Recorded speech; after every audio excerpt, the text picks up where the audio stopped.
Namen video predavanja je predstaviti metodo odobravajočega poizvedovanja in osmisliti uporabo metode na področju karierne orientacije mladih. Želimo osvetliti tudi ključne korake metode za strokovne delavce in za učence. Predstaviti vprašanja, ki jih lahko strokovni delavci uporabite znotraj vsakega koraka metode.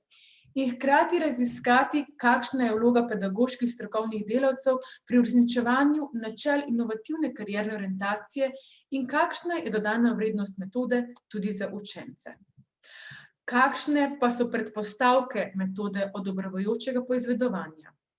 Sama metoda temelji na predpostavki, da je vsak posameznik način dober. In to isto velja za otroke oziroma učence v naših šolah. In na tisto, na kar se osredotočimo, postaja tudi naša realnost oziroma realnost naših učencev. In realnost ustvarjamo vedno v danem trenutku in v danem trenutku za učenca obstaja več kot le ena realnost. Pomembno znotraj metode je način, na katerega mi kot strokovni delavci postavljamo vprašanja. Kajti ta vprašanja bodo usmerjala delovanja posameznike ali pa skupine učencev. In kadar se učenci odpravijo na svojo pot v prihodnost, bodo to naredili z bistveno večjim zaupanjem in pogumom, kadar bodo v to pot integrirali in vključili tudi izkušnje iz preteklosti. In ko vključimo izkušnje iz preteklosti, je pomembno, da vključimo tisto, kar je bilo v naši preteklosti najboljše.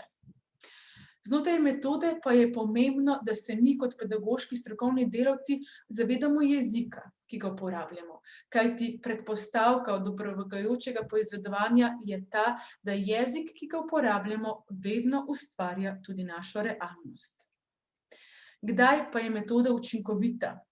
Metoda odobravajočega poizvedovanja je učinkovita, kadar potrebujemo različne vidike ali ko želimo začeti nov proces s svežo in novo perspektivo. Tako da, ko se morda lahko učencem pomagamo, kadar so obtičali v neki nesigurnosti, v neki situaciji, kjer ne vidijo, kako narediti korak naprej v tisto smer, kamor si želijo iti. In metodo lahko uporabljamo pri individualnem ali skupinskem delu z učenci v okviru vseh treh ključnih področij karierne orientacije, torej na področju spoznavanja sebe, na področju informiranja in na področju načrtovanja. Predno pa se bolj posvetimo sami metodi, pa si še poglejmo, kakšna je vloga in kakšne veščine je priporočljivo, da šolski svetovalni delavci res ozaveščeno uporabljajo pri uporabi te metode. Kajti pri izvedbi metode je pomembna tudi vaša drža. Metoda predstavlja inovativen način izvedbe procesa karierne orientacije, če bo inovativna in drugačna tudi vaša vloga pedagoških strokovnih delavcev. Zato vas povabimo, ko ste za učencem oziroma učenci, ko izvajate metodo, da ste resnično prisotni, da ste tukaj in zdaj, da daste na stran lastne predpostavke, prepričanja, morebitne skrbi, ki jih imate v tistem trenutku. Da za učencem oziroma za učenci resnično sodelujete v pogovoru, da ste odprti, da jih resnično aktivno poslušate, da k pogovoru prispevate tudi z vprašanji in da se zavedate, da celoten proces karierne orientacije oziroma izvedbe metode konkretno soustvarjate skupaj z vašim učencem oziroma učenci. Kako pa poteka metoda odobravajočega poizvedovanja? Sama metoda ima več korakov. V prvem koraku opredelimo, kakšna je moja želena prihodnost. Se pravi, učenec opredeli, kakšna je njegova želena prihodnost.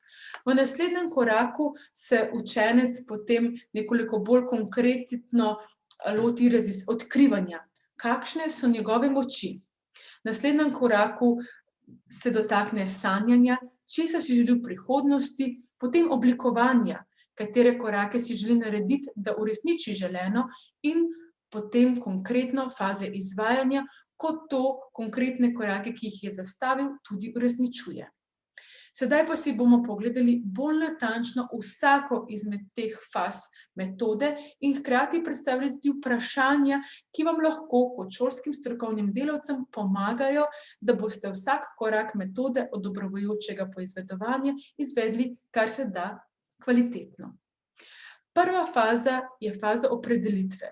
Z vprašanjem učenca povabimo k opredelitvi fokusa.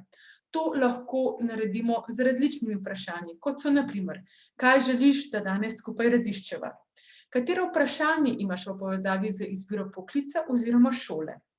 Katero področje karierne orientacije te najbolj zanima? Spoznavanje samega sebe, informiranje, načrtovanje. Na katerem razpotju trenutno stojiš? Kako vidiš sebe v tem trenutku v povezavi z izbiro šole oziroma poklica in kje želiš biti v prihodnosti? Učenec se lahko pri tem vprašanju tudi nariše dve slikici. Slikici sebe v prihodnosti in sliko sebe v sedanjosti. V naslednjih fazah pa potem raziskujeta korake, kako lahko doseže prihodnost. Seveda vas povabim, da v tej fazi uporabite morda samo eno ali dve vprašanji, nikakor pa ne vseh vprašanj, se bodo verjetno učencu preveč zahtevna in preveč kompleksna. Naslednji korak, ki se ga potem skupaj z učencem oziroma učenci lahko dotaknete, je področje odkrivanja. V tem koraku učenec oziroma učenci poiščejo močna področja, se pravi svoje veščine, znanja, ki jih že ima. To lahko naredite z vprašanji, kakšne so tvoje prednosti, v čem si dober, kaj te veseli oziroma kaj rad počneš, kateri predmeti v šoli te zanimajo, katere 3 stvari so ti res pomembne v življenju. Kaj te razveseli, kaj razžalosti. Če bi bil kot odrasel slaven, po čemu želiš biti prepoznan? Na kaj si v življenju najbolj ponosen? Ko z učencem končate področje odkrivanja, mu spet seveda v tej fazi postavite eno do 2 vprašanji, odvisno tudi od njegovega namena, zakaj uporabljate to metodo, greste naprej z njim na korak sanjanja. Namen tega koraka je, da si učenec oziroma da si učenci predstavljajo, kaj si želijo doseči oziroma kaj želijo postati v prihodnosti. Pri tem učenca oziroma učence spodbujamo, da se ne omejujejo, ampak resnično raziščejo svoje želje, znanje, ki ga želijo v prihodnosti usvojiti. To lahko naredimo z različnimi vprašanji. Od tega, da jih vprašamo, kakšen je tvoj idealen poklic, kako izgleda tvoj delovni dan. Učence lahko tudi spodbudimo, da si napiše pismo v prihodnosti in kaj bi si napisal v tem pismu. Če bi vedel, da mu ne more spodleteti, kaj si želi početi, raziskovati, česa naučiti in kaj delati. Kaj bi se rad naučil oziroma preizkusil, morda pa mu lahko postavimo tudi vprašanje, postavi se v prihodnost. Kaj vidiš v povezavi s svojo šolo oziroma poklicem? Po fazi sanjanja pa učenec oziroma učenci skupaj z vami načrtujejo konkretne korake, procese, morda tudi prioritete, ki jih želijo v povezavi z želenim ciljem, sanjami, ki jih imajo tudi uresničiti. V tej fazi lahko učencu oziroma učencem postavite naslednja vprašanja. Kaj želiš narediti najprej in kaj potem? Čemu si želiš dati prednost oziroma kaj ti je najbolj pomembno?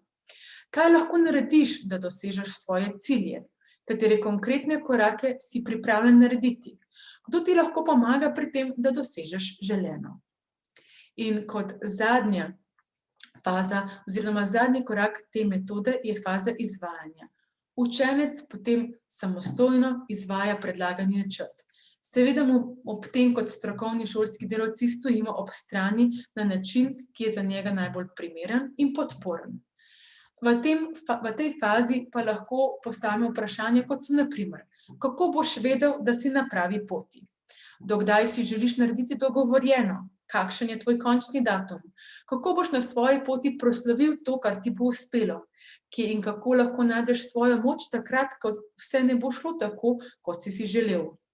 Kako ti lahko jaz stojim ob strani? Kdaj želiš, da se spet vidiva in pregledava, kako dobro ti gre to, kar si načrtoval? Kakšna je dodana vrednost metode za učence? Metodo kot samo lahko izvajate znotraj posamezne učne ure, lahko pa jo izvajate tudi ločeno po korakih. In tako kot sem omenila prej, lahko jo izvajate z enim učencem oziroma lahko izvajate z celotnim razredom in vsak učenec dela individualno oziroma določene aktivnosti lahko učenci izvajajo tudi v skupini. In zakaj otroci, učenci nekako resnično obožujejo in imajo radi to metodo? Zato, ker so učenci aktivno vključeni v svoj proces karierne orientacije in imajo možnost, da se spoznajo na eni strani, so informirani in načrtujejo lastni karierni razvoj. Vse faze karierne orientacije s to metodo tudi soustvarjajo. Poleg tega imajo čez naša vprašanja in lastno raziskovanje tudi možnost razvijanja in krepitve različnih socialnih veščin, ki jih potrebujejo tako za učenje v šoli, kot tudi za življenje in pozneje jih bodo potrebovali na trgu dela. Z tovrstnimi metodami, konkretno za metodo odobravajočega poizvedovanja, kjer so aktivno vključeni, pa so tudi bolj motivirani za lastni karierni razvoj. Poleg tega pa so z metodo odobravajočega poizvedovanja v procesu karierne orientacije lahko ustvarjalni, lahko čutijo, da imajo iskreno podporo odraslih za načrtovanje in odločanje.